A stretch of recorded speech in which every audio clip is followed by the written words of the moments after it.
কোরআনে যে বর্ণনাটি এসেছে কেবলমাত্র 2টি সূরায় সাইয়েদনা আইয়ুব আলাইহিস সালামের ব্যাপারে আমরা জানতে পারি, যেখানে আল্লাহ তাআলা বলেছেন যে আইয়ুব আলাইহিস সালামকে আল্লাহ তাআলা কঠিন পরীক্ষায় ফেলেছিলেন।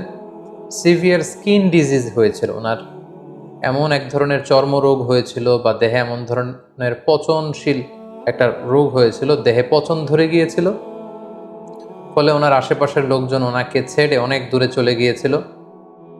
উনি স্বাস্থ্যগতভাবে অনেক বেশি কষ্ট পেয়েছিলেন এই অসুস্থতায়, এই রোগে। কেউ কেউ এটাকে কুষ্ঠরোগ বলেছেন, কেউ এটাকে চর্মরোগ বলেছেন। এটা দিয়ে আল্লাহ তাআলা সাইয়েদনা আইয়ুব আলাইহিস সালামকে দীর্ঘদিন তিনি পরীক্ষা নিয়েছিলেন। পাশাপাশি ওনার অনেক সম্পদ ছিল, এই সম্পদগুলো ধ্বংস হয়ে গিয়েছিল, ওনার ছেলেমেয়েরা ইন্তেকাল করেছিল। এরকম একটি ভয়ঙ্করতম পরীক্ষার মধ্য দিয়ে তিনি জীবন কাটিয়েছেন এবং ধৈর্যের পরাকাষ্ঠা দেখে আল্লাহ তাআলার কাছে সম্মানিত হয়েছিলেন।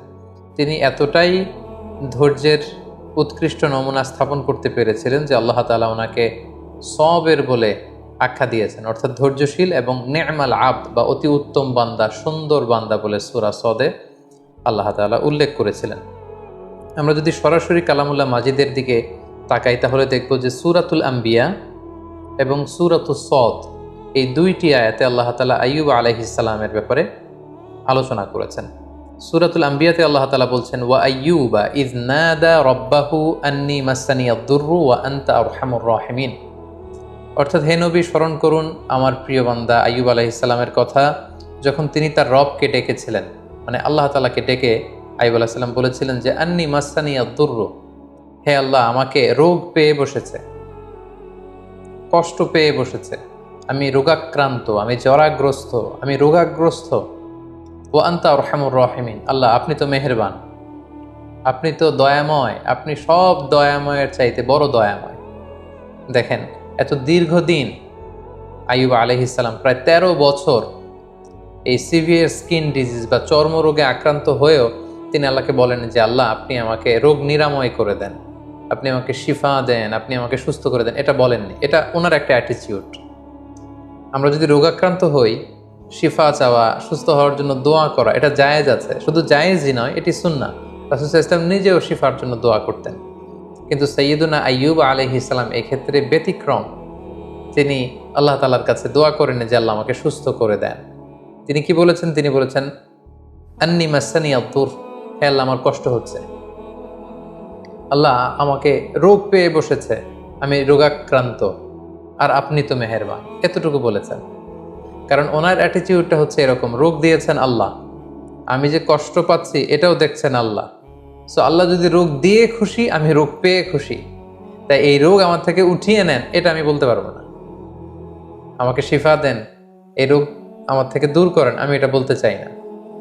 আমার কি অবস্থা, আমার কতটুকু কষ্ট যন্ত্রণা আল্লাহ তাআলা দেখছেন। তাই তিনি বলেছিলেন, হে আল্লাহ আমাকে রোগ পেয়ে বসেছে, আমি রোগাক্রান্ত আল্লাহ, আর আপনি তো মেহেরবান, আমি রোগী আর আপনি তো দয়াময়। এটা দিয়ে উনি কেমন যেন বোঝাতে চাইলেন যে হে আল্লাহ, আমি যে অসুস্থ, আপনি তো দয়ার সাগর, আপনি তো চাইলে দয়া করে আমাকে সুস্থ করে দিতে পারেন। এভাবে তিনি আল্লাহ তাআলাকে ডেকেছেন এবং আল্লাহ তাআলা এত খুশি হয়েছেন। আল্লাহ বলছেন যে ফাস্তাজাবনা লাহু, আমি আইয়ুবের ডাকে সাড়া দিলাম। ফাকাশাফনা মা বিহি মিন দুর, তার যে রোগ এটাকে আমি ভালো করে দিলাম। কোন রোগে আক্রান্ত হয়েছিলেন এ ব্যাপারে সুস্পষ্ট কিছু জানা যায় না, যদিও অনেক মুফাসসিরিন ইকরাম অনেক ধরনের মন্তব্য করেছেন। আল্লাহ তাআলা বললেন ওয়া আতাইনাহু আহলাহু, আমি তার সন্তানদেরকে ফিরিয়ে দিলাম। ওয়া মিসলাহুম মাআহুম, এবং অনুরূপ আরো দান করলাম। মুফাসসিরিন ইকরাম বলেছেন যে আইয়ুব আলাইহিস সালামের 7 সন্তান ছিল, মোট 14 জন সন্তান ছিল, 7 জন ছেলে 7 জন মেয়ে। ছাদের নিচে চাপা পড়ে 7 ছেলে 7 মেয়ে সবাই ইন্তেকাল করেছে। আল্লাহ তাআলা তাদেরকে আবার পুনরায় জীবিত করলেন। কোন কোন তাফসিরে এসেছে যে আল্লাহ তাআলা 7 ছেলে 7 মেয়ে এই 14 জনকে আবার জীবিত করলেন। শুধু তাই নয়, ও মিসলাহুম মাআহুম, আইয়ুব যখন সুস্থ হয়ে গেল তার ঔরসে আল্লাহ তাআলা আরো 7 জন ছেলে, আরো 7 জন মেয়ে, মোট 14 জনকে দান করলেন। সুবহানাল্লাহি ওয়া বিহামদিহি। আল্লাহ তাআলা বললেন রাহমাতাম মিন ইনদিনা, এটা আমার পক্ষ থেকে রহমত স্বরূপ। ওয়া যিকরা লিল আবিদিন, আর ইবাদতকারীদের জন্য এতে রয়েছে উপদেশ। যারা আল্লাহ তাআলার ইবাদতে মগ্ন থাকে, আইয়ুবের মতো এরকম ইবাদতকারী হতে চায়, তাদের জন্য এই ঘটনার মধ্যে উপদেশ রয়েছে। সূরা সদের দিকে যদি আমরা তাকাই তাহলে দেখব যে কিভাবে আল্লাহ তাআলা এই 13টি বছর রোগাক্রান্ত থাকার পরে আইয়ুবকে তিনি সুস্থ করলেন।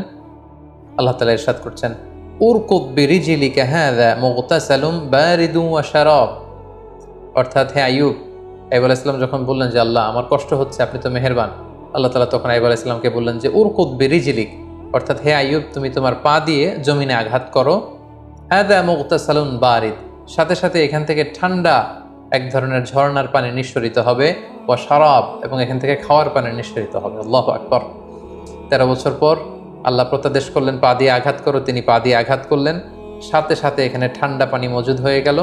এই ঠান্ডা পানি দিয়ে আইয়ুব আলাইহিস সালাম গোসল করলেন। গোসল করার সাথে সাথে আল্লাহ তাআলার মেহেরবানিতে তার দেহের সব চর্মরোগ, কুষ্ঠরোগ, ক্ষতিকারক সব কিছু দেহ থেকে ঝরে পড়ে তিনি সতেজ সবল, আগের মতো সেরকম এনথিউজিয়াস্টিক, ওনার স্ট্যামিনা, এনার্জি, শক্তি সব তিনি ফিরে পেলেন। এবং আল্লাহ তাআলা বললেন ওয়া শারাব, এবং এখান থেকে খাও।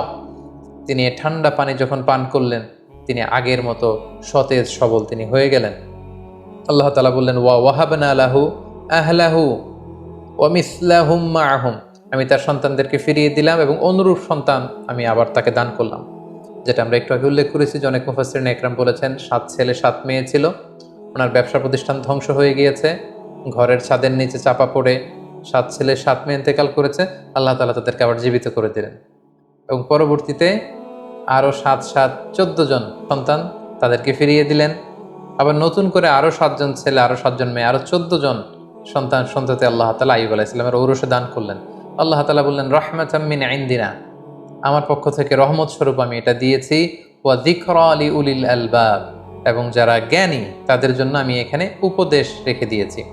এবং এই আয়াতের সর্বশেষে তিনি উল্লেখ করলেন ইন্না ওয়াজদানাহু সাবিরান, আমি আমার আইয়ুবকে ধৈর্যশীল পেয়েছি। সুবহানাল্লাহ। আল্লাহ তাআলার পক্ষ থেকে এরকম একটি সার্টিফাই করা, এরকম উপাধি দেয়া যে আমি আমার আইয়ুবকে সবের পেয়েছি, ধৈর্যশীল বান্দা পেয়েছি। ইন্নাহু নি'মাল আবদু ইন্নাহু আওয়াব, নিশ্চয় সে উত্তম বান্দা, সে আমার অত্যন্ত ভালো একজন বান্দা, উত্তম বান্দা, সুন্দর বান্দা।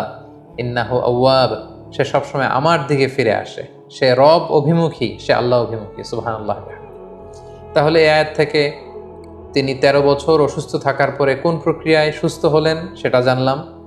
পায়ের আঘাতে আল্লাহ তাআলা ঝর্ণার ব্যবস্থা করলেন বা কুয়ার ব্যবস্থা করলেন, সেই পানি দিয়ে গোসল করলেন, তিনি পান করলেন, আল্লাহ তাআলা তাকে সুস্থ করে দিলেন, ওনার সম্পদ ফিরিয়ে দিলেন, সন্তান ফিরিয়ে দিলেন, এবং তাকে আল্লাহ তাআলা ধৈর্যশীল এবং উত্তম বান্দা বলে ঘোষণা করলেন।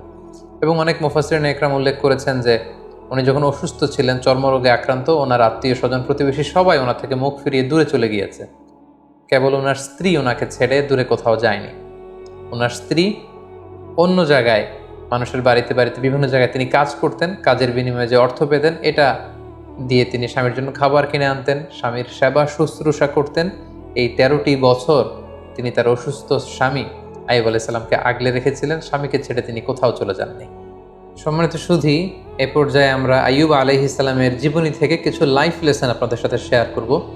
প্রথম যে লেসনটি আমরা পাই সেটা হচ্ছে sickness could be a test. আমরা প্রায় অসুস্থ হয়ে পড়ি, আমাদেরকে মনে রাখতে হবে এই অসুস্থতা কিন্তু আল্লাহ তাআলার পক্ষ থেকে একটি পরীক্ষা। আমরা কখনো সুস্থ থাকি, কখনো অসুস্থ থাকি। আল্লাহ তাআলা আমাদেরকে কাউকে সুস্থ রেখে পরীক্ষা করেন, তিনি দেখেন যে সুস্থ থেকে আমরা আল্লাহ তাআলার শুকরগুজার হই কিনা।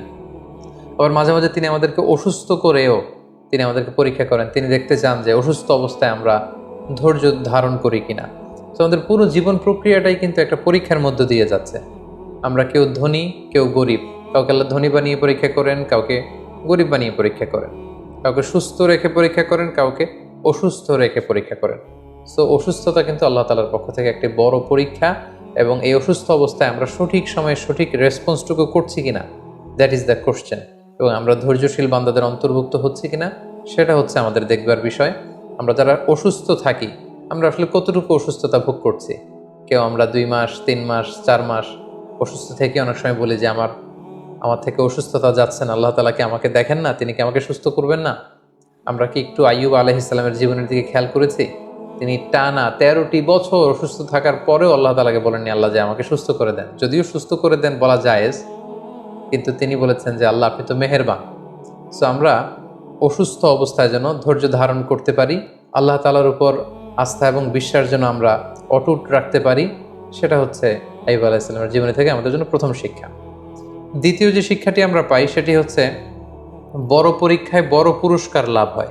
আল্লাহর হাবিব সাল্লাল্লাহু আলাইহি ওয়াসাল্লাম ইরশাদ করেছেন, ইন্না ইযামাল জাযাই মা ইযামিল বালা, অর্থাৎ পরীক্ষা যদি বড় হয় সেটার পুরস্কারও হতে হয় বড়। আমরা যদি আইয়ুব আলাইহিস সালামের জীবনের দিকে দেখি যে তিনি কত বড় পরীক্ষা দিয়েছেন।